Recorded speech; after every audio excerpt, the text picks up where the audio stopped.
कि जितने नेताओं के बच्चे हैं ये लोग हॉस्टल में, चैम्बर में और होटल में ये लोग एंजॉय करते हैं, आनंद लेते हैं। समझिए ये हुआ, ऐसा हुआ। देखिए पुलिस ने तो नहीं किया बलात्कार, पुलिस ने करवाया भी नहीं, लेकिन हर थाने के थानेदार को और पुलिस को इस बात की जानकारी है कि हर हॉस्टल में, लगभग हॉस्टल। बिहार की बेटियां आखिर सुरक्षित क्यों नहीं हैं? आज ये सवाल पूरे बिहार में जो है बन चुका है, क्योंकि जिस तरीके से कानून व्यवस्था काम कर रही है उस तरीके से अगर देखा जाए तो बिहार की बेटियां सच में सुरक्षित नहीं है। ऐसे में जहानाबाद की नीट छात्रा जो सपने पूरे करने आई थी, लेकिन अभी तक उस बेटी को न्याय नहीं मिला और एक नेता जो लगातार सवाल खड़े कर रहे हैं, खुलासे कर रहे हैं, वो आज फिर से सम्राट चौधरी से मांग कर रहे हैं। और वही नहीं, कई बातें उन्होंने कही जो साफ तौर पर पुलिस प्रशासन पर भी सवाल खड़े करता है। और जांच में आखिर देरी क्यों हो रही है?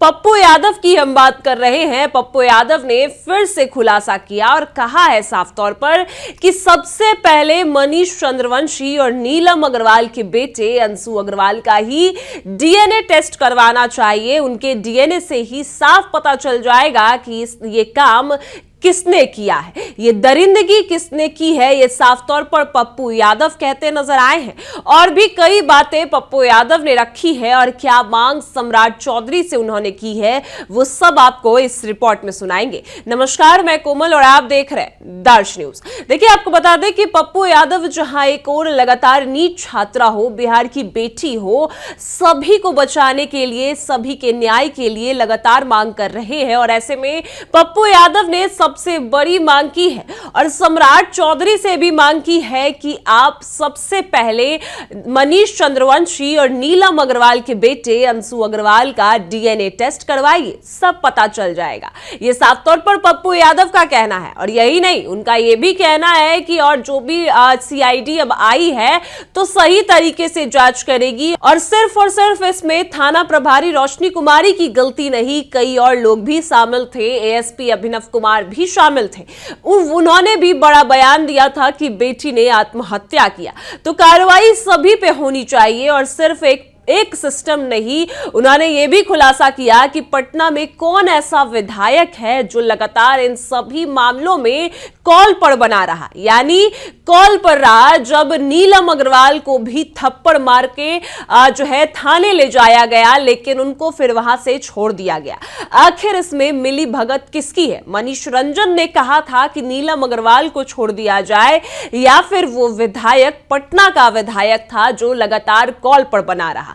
क्या कुछ पप्पू यादव कहते नजर आए हैं, वो आपको हम सुनाते हैं। इसलिए सबका जुड़ना बहुत जरूरी है।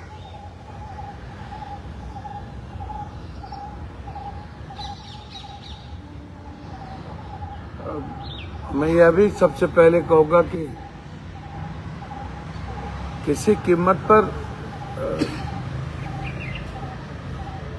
समझिए ये हुआ, ऐसा हुआ।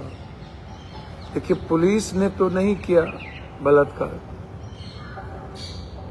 पुलिस ने करवाया भी नहीं, लेकिन हर थाने के थानेदार को और पुलिस को इस बात की जानकारी है कि हर हॉस्टल में, लगभग हॉस्टल, फिर मैं कहूंगा मेरी बात को समझिए, लगभग हॉस्टल में क्या होता है, बच्चियां थानेदार को भी परोसे जाते हैं, थानेदार के द्वारा बड़े अफसर को भी परोसे जाते हैं, बड़े अफसर के बच्चे भी इन्वॉल्व होते हैं, पदाधिकारी भी इन्वॉल्व होते हैं। और मनीष रंजन, शंभू, नीलम अग्रवाल के बेटे के जितने नेताओं के बच्चे हैं ये लोग हॉस्टल में, चैम्बर में और होटल में ये लोग एंजॉय करते हैं, आनंद लेते हैं। मैंने कल भी बहुत गुस्से में कुछ बात कही थी।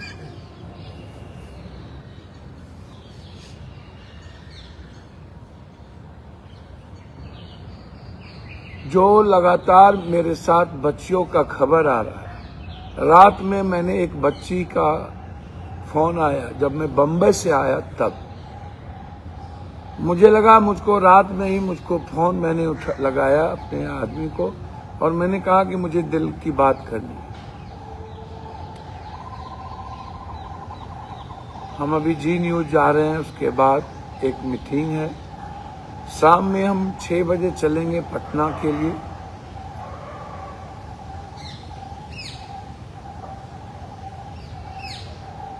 देखिए नेक्सस क्या है, इसको समझिए। डॉक्टर बहुत अच्छे होते हैं,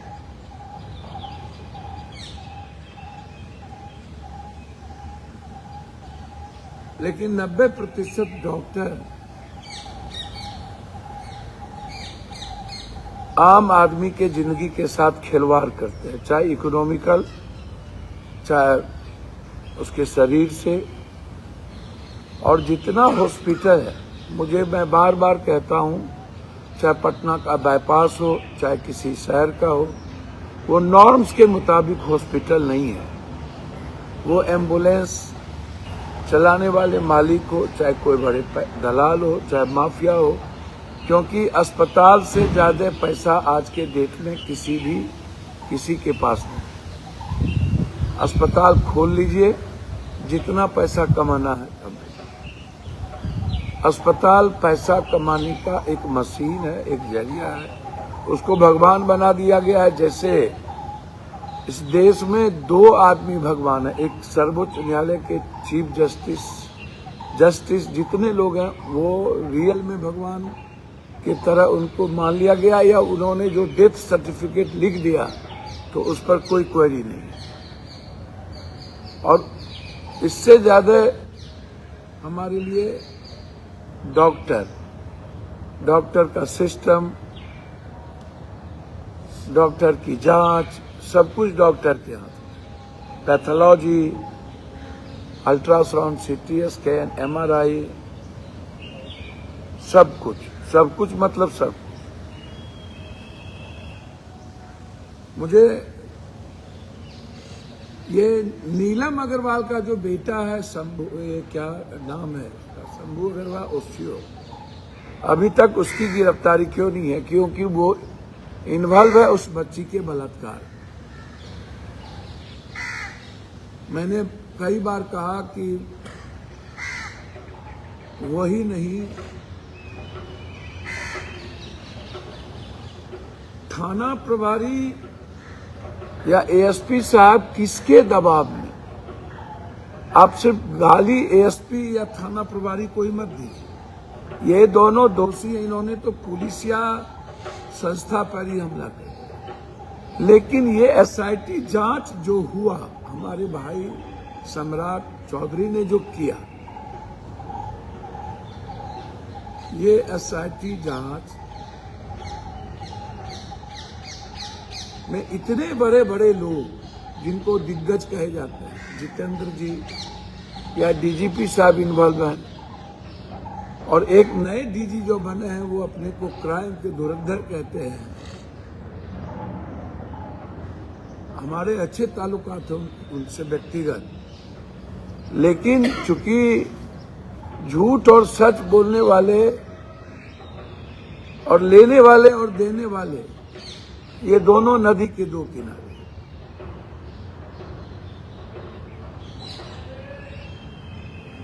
SIT जांच के बाद इनको निपापोती करने की कोशिश क्यों? और थाना प्रभारी ही गलत नहीं है? थाना प्रभारी पर किसका प्रेशर था? इतनी सारी घटनाएं, नीलम अग्रवाल को थप्पड़ मार के ले जाना और फिर थाना से छोड़ देना, कौन लोग? नवादा, नालंदा, गया, पटना, जहानाबाद के कौन पॉलिटिकल राजनीतिक इतने ताकतवर रसूखदार लोग हैं और वर्तमान समय में बिहार के 3-4 कौन कदाबार ऐसे नेता हैं जो लगातार उन्हें हॉस्टल से लड़कियां पहुंचाई जाती है और ऐसे लोग बॉम्बे से उनके लिए लड़कियां लाई जाती है, बाहर से लाई जाते हैं। कौन मंत्री है जो कंप्लीट सेक्स रैकेटर लोगों को बचा रहा है? मैं क्या बोलूं? आप उन्हीं लोगों को तो तवज्जो देते हैं, सुनते हैं। 2-2, 3-3 घंटा सैलून में बैठ करके बाल बनाना।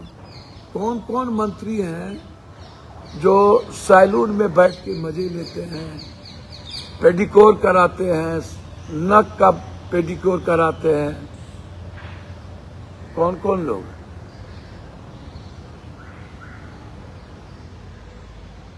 आप बताइए ना। वही लोग बिहार चला रहे हैं आज। क्या आपकी बेटी सुरक्षित है? जो पूरा का पूरा सेक्स रैकेटर के मुट्ठी में मंत्री, पदाधिकारी और मंत्री, नेता, विधायक, एमपी, एमएलए का बेटा और उस बेटे का सारा दोस्त पैसे वाला इन्वॉल्व हो।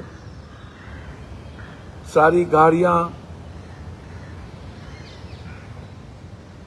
है। नीलम अग्रवाल का बेटा इस बलात्कार के केस में है, उसकी गिरफ्तारी क्यों नहीं हुई? और जो कपड़े धोए गए वो कपड़े सिर्फ रसूखदार नेताओं के बेटे परिवार को बचाने के, और हमारी बेटी निर्भया का बलात्कार हुआ वही हुआ। अच्छा, मैंने कई बार अभिषेक की चर्चा शुरू दिनों से कर रहा हूं, उससे पूछताछ क्यों नहीं हुई? देखिए, सतीश या सहजानंद ने बलात्कार नहीं किया, लेकिन सतीश और सहजानंद ने बलात्कारियों को बचाने का भरपूर कोशिश। क्या इन्होंने अपने प्रोफेसर के साथ गलत नहीं किया? क्या इन पर एफआईआर नहीं होना चाहिए? सतीश का बिहेव, सतीश की गुंडई, सहजानंद जी जैसे अच्छे लोगों के द्वारा चुप्पी और चीजों को डाइवर्ट करना, मामले को दबाने में मौन स्वीकृति, क्या सहजानंद जी गिल्टी नहीं है? तो सुना आपने पप्पू यादव का बयान क्या कुछ कह रहे हैं, जहां एक और उनका साफ कहना है, वो सीधे आरोप लगा रहे हैं मनीष चंद्रवंशी और नीलम अग्रवाल के बेटे अंशु अग्रवाल पर। वह यही कह रहे हैं कि सभी के डीएनए टेस्ट लेने से पहले मनीष चंद्रवंशी और अंशु अग्रवाल के डीएनए टेस्ट होने चाहिए।